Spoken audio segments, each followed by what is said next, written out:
Well, hello there, Minecrafters. Thanks for coming by. We are back in Diversity 2, guys. We are nearing the end of this series. I hope you have been enjoying it. I've really enjoyed talking to you guys about all the nooks and crannies and secrets of the map and everything about that. But we're heading into the puzzle branch today. Before we go into that one, to recap what we talked about before. So we went into the adventure branch first of all the branches with Cold Fusion Gaming count for that episode, or that was 2 episodes.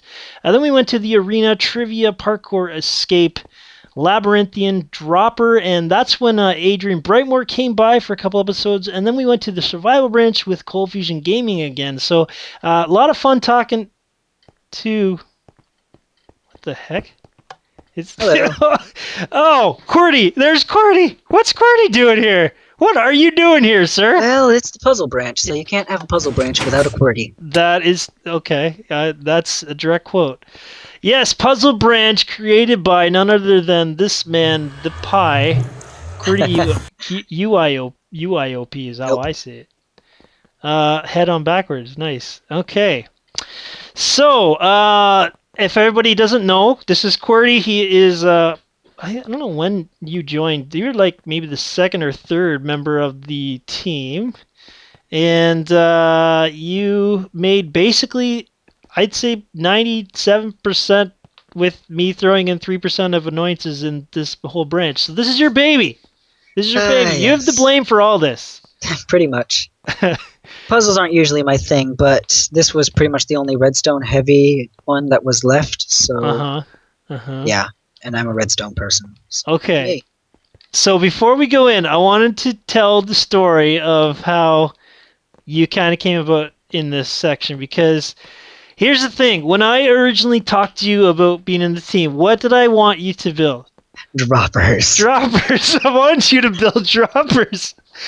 I was like, can you build droppers? And you said... You remember what you said? I said, I guess. I think you took it for a week and you're like, can't do them. Can't do them. We have nothing. I think the direct quote was, but alas, we have nothing. Then you said, I want to do puzzle, I think. I think you came up with it. I think so. Like, I was wondering, because I figured puzzle was the only other branch I had any opportunity of, or any ideas for, so. Yeah. Yeah, and I don't usually do puzzles, so it was interesting getting all the ideas. Well, I think it worked out really well, because I would say right now, QWERTY is one of the most brilliant redstone command block Minecraft people out there, and definitely check out his channel because he's got some crazy stuff out there. But anyway, let's start our little talk over your branch here. What's this room here? Okay, so this room, it's a puzzle where basically when you step on the pressure plate, you get a bunch of discs, right? And when you put that, wait, no, that's not what it is at all. Yeah, that's right. Throwback to Diversity 1, my brilliant, stupid design here. You have It's just humor. a little intro. Gives them the book, explains how to use it. I didn't want to mess up all of the puzzles, potentially, by including a return to hub button, so I used the command book instead. Yes, complicated here. Okay, enough chatter begun. Now, everybody who's watching this, pay close attention to the grammar in these little hints, because these are you. This is your humor. This is all. You really did some of the hints.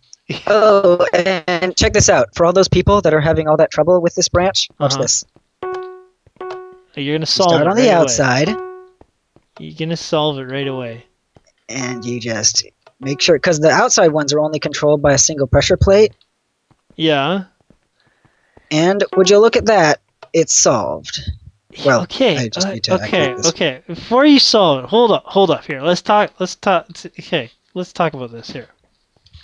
So, first of all, this is what do you call this puzzle here? This is Lights Out.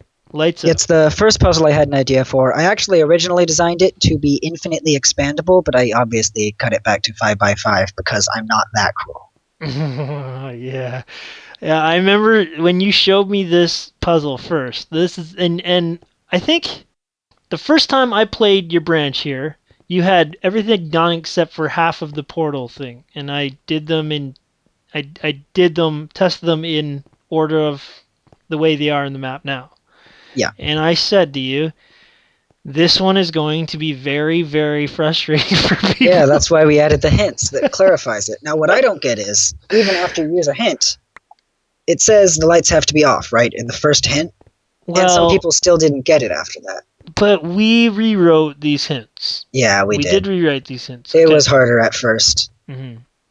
So this is the classic, all the lights either have to be on or off. Now, you said... Almost every puzzle branch has a variant of this. Yes. And you said this was based off of an old... It's based off of an old game, Lights Out, where there's a 5x5 grid and you need to turn the lights out. Okay. Yeah. And I think a lot of people didn't understand what the toggle pillars is. Why don't you explain what that thing is? The toggle pillars toggles the pillars for visibility reasons. That's it. That's literally the only reason. So you can actually see up without the pillars in there. That is the only reason it exists. Now, any inspiration behind the quartz pillar design there? I suck at building, and quartz is pretty much the only thing I can do. And, you know, it looks very codey. So. The code. We're all code inspired pretty much by set the the code, standard for a lot of puzzle maps. Yeah, because before the code, everything was kind of iron blocks in puzzle maps, I think. And then... Which, quartz, yay.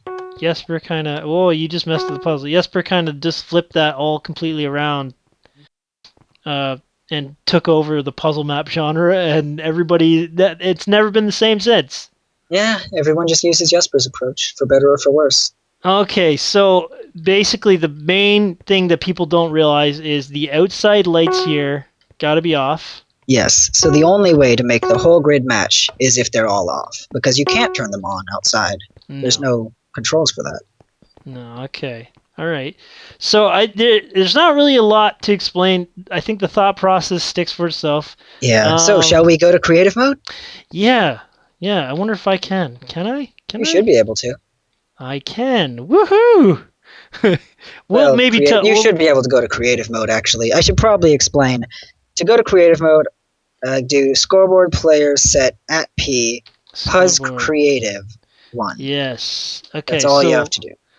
Yeah, so see right here, Puzz creative. QWERTY designed this so that the anti-cheat system here, which we had a lot of fun watching people fall for. Yeah, we'll explain how that one works at the end, but yeah, it's... Yeah, so that the map makers wouldn't get shot into them, there's a little fail-safe with the Puzz creative. If you are wanting to check out the map in fly mode or whatever, then you need I should probably say at this point, I know this looks really sloppy redstone-wise, but this was done in very early 1.8, practically 1.7, and I couldn't use fill clocks on account of the spawn chunks not being accessible. So basically, don't do any of the things I do in this redstone because it's bad practice. It's fine. It's fine. It works. All right. Where are the commands for this puzzle? I don't know. Oh, they're down here. Now we can see. So basically what we're going to be doing with these episodes is we're going to be going one puzzle at a time so that you guys can skip to the puzzles you want to see. But so first puzzle here are all your commands. Oh my goodness. This whole section here, eh? Yeah, it's easy though because they're all clones of each other. Okay. Basically, it's very simple how it works. You can see it's checked 8 blocks whenever you step on a pressure plate, right? That's what the little pressure plate thing does. It just checks 8 blocks and plays a little note block sound, right? Now, each of these blocks checks whether the light is on in each of the 4 adjacent and the one itself. Mm-hmm. And on this one side, you can see if the light is on, then it turns it off. And if the light is off, then it turns it on. Okay. So pretty simple. So we're doing a test for block of a quartz block. If it's true, it will set a glowstone block in there. Yeah, and all these on the bottom are extraneous. That's probably a clone error. I honestly don't remember adding them. Okay. These don't do anything. But yeah, that's the part that lets you set the ceiling. The part that checks the answer is up here. Oh man, this is getting complicated. Okay.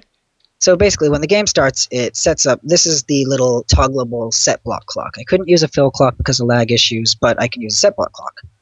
So for this, it's an old method. I do block data to turn it on and off. Mm-hmm. But basically, I check for 2 things, right? I check to see if they have the map, and if they have the map, then I clear it and give them a new one, and I just do this little T-flop, which adds and removes the pillars. Pretty simple. And the other thing I check for is this test for blocks. Now, basically, this right here, there's 3 layers, like this thing I'm standing on. If you go into spectator mode, you can see. Oh. You've got this layer, which is scrambled. Whoa. Hold up. You're going down? Yeah, going down. Okay, so you got this top layer, which is scrambled. This is what I clone in when the game starts. This layer is all redstone lamps, and I clone that in when you win. Okay. This layer is all dark, and this is the one it does test for blocks against to see if all the lights are off. And then below that is the actual ceiling. Okay, so it's pretty. You don't have a lot of space to work with. Yeah, but it's all like you can't change anything once you've already made it. Yeah, I'd have to. Yeah, pretty much. Okay, so yeah. For the dummy way, for the people who can't get it, this side here, you're clearing a filled map. Mm-hmm. Oh, you're checking for it. I see. You're checking for the map, because if they don't have the map... yeah, I try clearing the filled map, because you have an unfilled map by default. And if you right-click it, then it's a filled map. And as you can see, it triggers the T-flop. Okay. Which, this is a very old-school T-flop, but it works. Mm-hmm. So on the other side, it's just testing for... Is this testing for the entire win? It tests for blocks. It tests for the entire ceiling to see if the entire ceiling... Okay, so you're testing the entire ceiling. Yes. And when that activates, it trips all of these blocks, and I don't remember what most of them do, but it basically moves on to the next puzzle. Right. Okay. Which includes turning off this fill clock and turning on the next one, essentially. All right. So, yeah, it's a little bit more complicated. I don't really think we need to go into too much detail. I'm sure if you have any specific questions... I don't remember what most of these do, honestly. QWERTY plays would noises, be happy to does stuff. Anyway, that's, I think, pretty much sums up the first puzzle. We should go solve it. Yeah, we should. And there is a little room after the first puzzle, which I technically count as part of the first puzzle. Oh, right. Which, it's pretty easy to explain, so I'll just do that once we solve it. So once you solve it, all the lights turn on and the pressure plates disappear, which a little lag because of lighting updates. Mm-hmm. But then this thing in the center appears. Mm-hmm. So if you walk in here, it's just a little non-Euclidean dealio like Jesper would do. Mm-hmm. And that button only works if... actually, before we press it, let's just go outside. Okay. So that button only works if all the players are in that box, so that people don't get stuck in the last one. Because originally I was going to do something like this for all the puzzles, where after a puzzle's complete, there'd be like a non-Euclidean thing you walk through to get to the next puzzle. But ultimately I decided to just teleport them.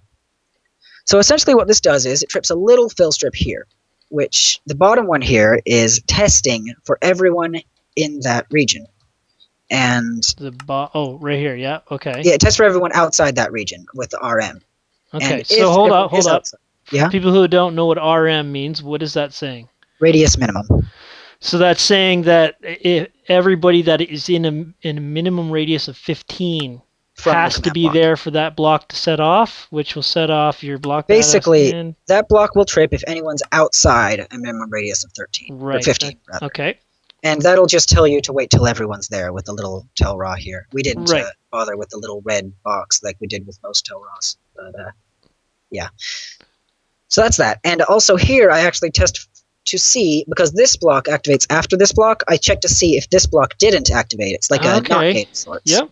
And if that happens, then I move the players to the next puzzle and I activate the next puzzle. And I'm not going to bother explaining all of that jazz, but...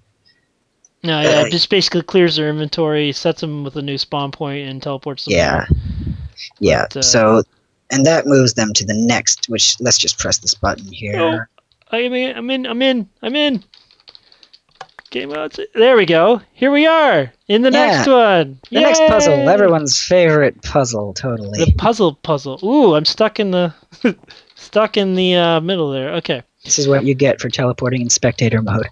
Okay, so I think that is it for episode 1, well, not episode 1, episode 1 of the puzzle branch, I guess. I'm not really sure what episode we're on, but anyway, next time we will go over this sort of what do you call this one? It's a puzzle. It's the jigsaw puzzle. Jigsaw puzzle. Yes, we'll go over that and hopefully try to dumb down the commands a little bit for you. This is really a little complicated, I think.